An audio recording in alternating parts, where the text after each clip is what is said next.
Now let's check the lineups for Heat 2A. Boss Marine, the automotive-powered boat, driven by Ron Snyder. Circus Turbine, Chip Hanauer.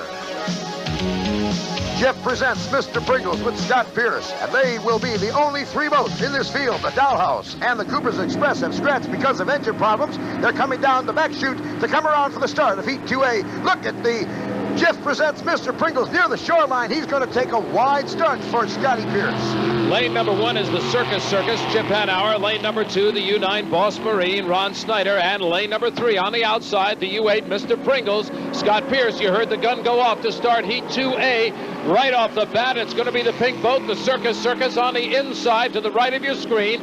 As he comes down into turn number 1, he will have the advantage. On the outside, it's Jeff presents Mr. Pringles. Now they're neck and neck coming around the turn. What a shot from the helicopter going out onto the back stretch. The boat on the inside, Circus takes advantage of the shorter course and takes the lead. Boy, he might just break his jinx in a big way. Coming into today's action, he has never won a heat on saltwater here in Miami. He won his first time out, looking for a second straight heat victory. Cocks it round the apexes of corners number 3 and 4 to come around and complete lap number 1 at close to 120 miles an hour.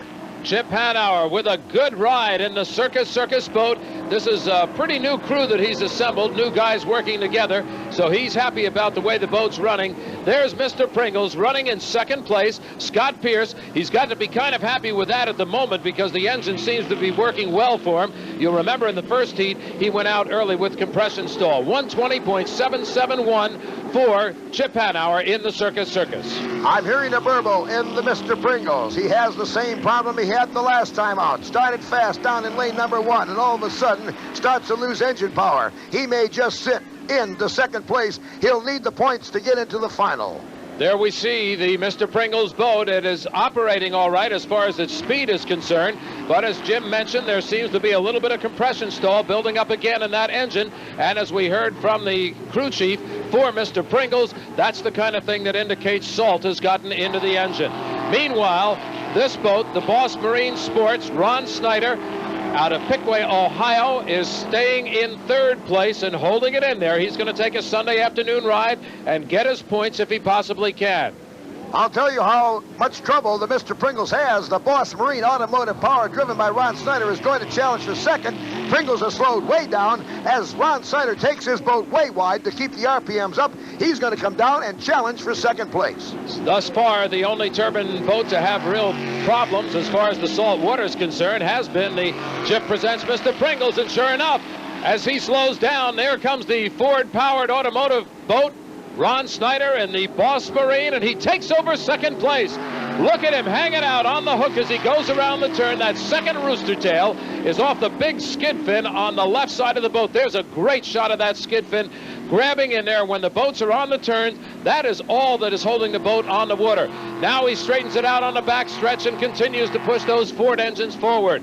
Meanwhile, the big turbine-powered Circus boat having a good ride. Chip Hanauer's got to be feeling good, but again, I bet you he is reserved as far as predicting what might happen later on today, even though he's had a good day thus far. Checkered flag out for Chip Hanauer in the Circus. He had not won a heat coming into this race in all the years he's raced in Miami. He now has 2 checkered flags to his credit. And in the HFC High Point Trophy race, he'll take 800 points into the final. He has 400 for this victory. In Heat 2A, Boss Marine second, Mr. Pringles third. As we look at the winner's cap, Circus, Chip Hanauer gets up on the dock. Here's Mark Spencer. Chip, 2 down and the most important one to go. Yeah, those don't mean much. The final heat's where they establish the winner and pay out the money, so try and do well there. Now, will you make a motor change or go with what got you there? No, we made a decision to change a motor every heat. We wouldn't do that ordinarily, but being a saltwater race, every time you expose one of these motors to the salt, you know, you leave yourself vulnerable to the chance they're going to start compressor stalling. 2 Sunday afternoon cruises so far. Is it hard to get yourself psyched up for that third and final race? You know that one's going to be tough. Oh, no, it's just the opposite. You know, that's really what you come here to do is run the final heat. The other ones sometimes are harder to get psyched up for. There's not as much at stake. And, you know, sometimes when you let down a little bit, that's when you make a mistake. But the final heat's what it's all about. You'll be there. We'll be there.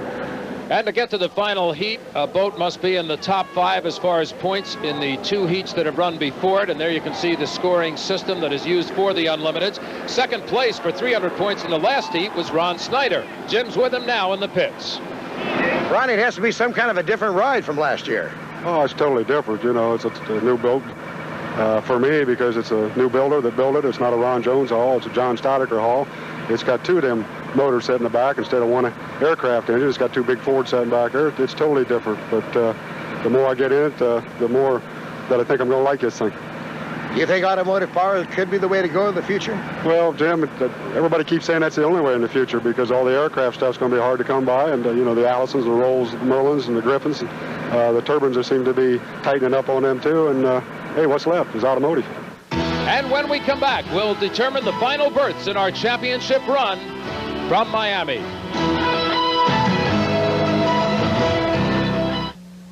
Jim Hendrick and Dick Crippen back here at Miami's Marine Stadium. We are waiting the action of Heat 2B. One of the drivers will be Jim Kropfeld, and Mark Spencer is with that driver right now. Mark? Jim, returning to the scene of the accident last year, any mind games? None whatsoever. The only time I think about it's when somebody asks me. It doesn't bother me. I never think about it. It's behind me. No qualms whatsoever. George Woods Jr., who won here last year in Oh Boy Alberto, will also see action Heat 2B. Let's go down now to Dick Crippen. Dick? On this type of course, I would have to say your type of boat would be in very good position. Tight turns, not an awfully long straightaway. No, this is an easy course for this race boat. Is basically the 1 2/3 is easy on almost all of the boats here because we don't have to hit the kind of straightaway speeds we do on the larger courses. And of course, being that this is saltwater, the piston-powered engine does have a slight advantage over the turbines. But so far this weekend, the turbines have been looking pretty fantastic. As we look at part of the crowd here at Miami's Marine Stadium, you may recall Dick Crippen or myself talking about the skid fin, hanging it on the hook. What is it? Let's find out from Mark Spencer. Mark? We talk a lot about top-end speed, but here in Miami, the difference between winning and losing is how the boats get through the turns. Charlie, tell us about the skid fin. Now, the skid fin, Mark, is strictly just a blade of steel that we mount onto the boat. We mount it solid to the left sponson of the thing before the driver leaves. He can't move it, change it, do anything while he's running. All it does is hang down there and enables the boats to hold their lane as they go around the corner. When we do that, roughly what we have, Mark, is basically from here to the bottom of the fin is all that really hangs in the water. The rest of it is exposed up to the top here and really does nothing. And what you do is your object is to hang this thing, what they call hang it, which means to let this thing grab the water, keep the boat up as high as possible, which keeps air under it so you can go around the corner fast. This thing is a key to getting around the corner fast. You're going to see a lot of skid fins in action in this race. Oh Boy Alberto, the defending champion, George Woods Jr. will lead the pack in the U2. U6, Holsip Miss Madison. Mike Hansen will be driving that boat. Also in the field, the U1 Miss Budweiser, Jimmy Kropfeld, Bernie Little, the owner of the boat.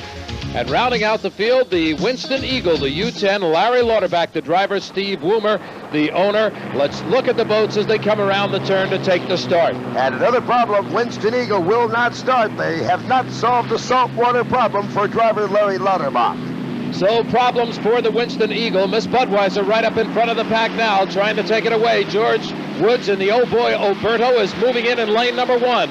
So it looks like it's going to be Oh Boy Alberto and Budweiser, but the Miss Budweiser powers on as she takes the start into the turn. She's going to have the advantage coming out. Jimmy Kropfeld driving the Miss Budweiser. You can see the advantage she has coming out of it. George Woods trying to close on the inside. The leader, Miss Budweiser, comes down for Jim Kropfeld down the back chute. As we have said many times before, this is a tight course. Speeds will increase in other race sites. This is only 1 2/3. And it makes it very tight, especially that landlocked first turn, corner number 1. You're looking at turns 3 and 4 right here. George Woods in second place now. Up, a slight hook, but he managed to recover it, get back outside the buoys. He would have had to make up the buoy if not, but there you can see he's back under power again, no problem at all. He managed to hold control on the boat. That can be a dangerous situation. Still in the lead, Jim Kropfeld in the Miss Budweiser, the boat owned out of Lakeland, Florida. 111.539 miles per hour, pushing a little bit harder than he did in the first heat that he won earlier today.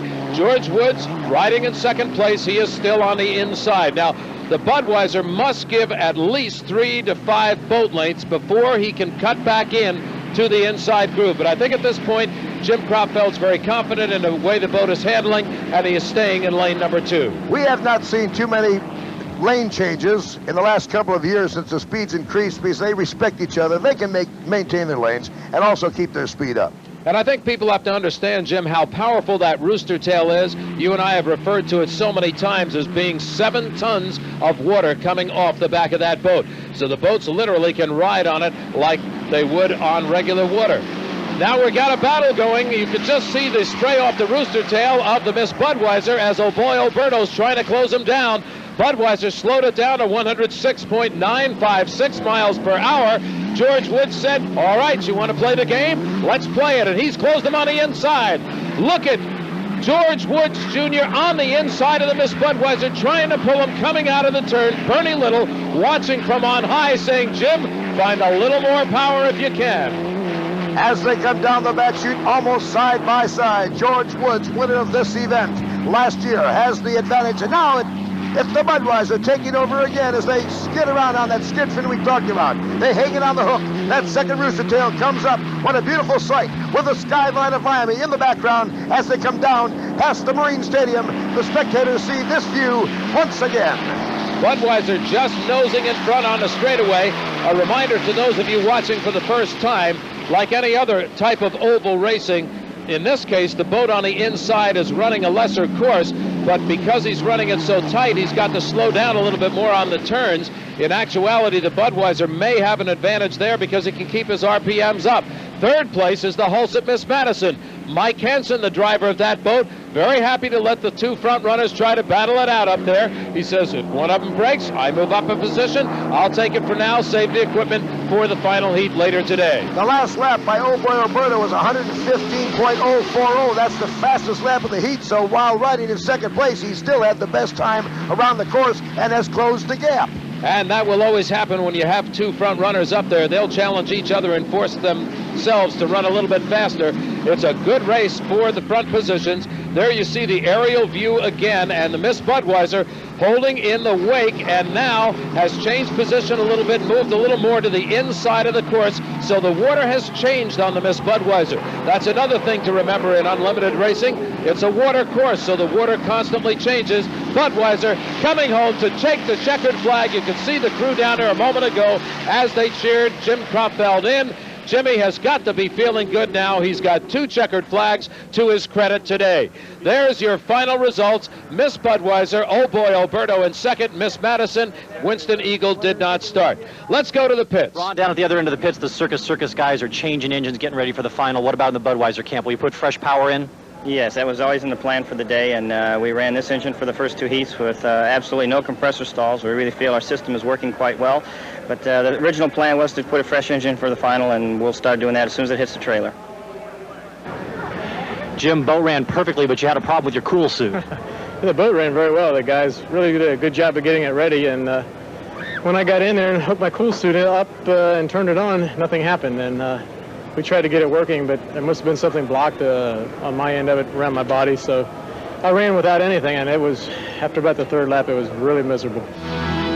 The battle lines are drawn. The 5 top point getters get ready for the final here in Miami, and we'll be back with that in just a moment.